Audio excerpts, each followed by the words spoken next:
Welcome back to the American-Statesman's weekly football webcast. Rick, we both survived the heat over the weekend. We've got a lot to talk about. Let's do game balls first. Who was your first game ball of the 2011 season going to go to? My first game ball is going to Joseph Glenn, the junior running back at Giddings. 244 yards at Burnett. I didn't expect it. I don't think Burnett expected.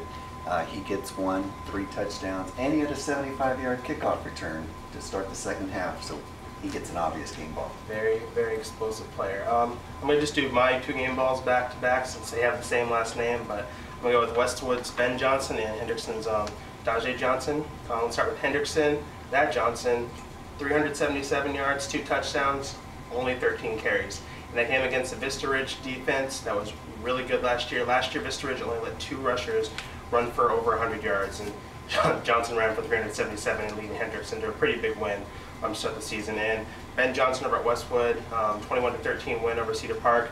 In that win, he was 15-17 passing, threw for a touchdown, rushed for a touchdown. His stats aren't going to blow up the page, or they definitely weren't the best of the quarterbacks, but that was a huge win, probably the biggest win of the week, and so we're going to honor him for leading them to that victory. I did the math. Dajae Johnson, that's 29 yards a carry. It's not bad. Not too bad. I'm going with Baker Mayfield. I didn't know too much about him before the Westlake Lake Travis game. People did. But he's the second string quarterback who came in late in the first quarter when they're calling Lagasse got hurt. And all he did was throw for 244 yards and a touchdown, ran for 2 more touchdowns, and they won 35-7. So Lake Travis has not skipped a beat in their drive for 5. So when you look at it long range, they're looking pretty good, even though it's just 1 game. Yep, all right, those are our game balls.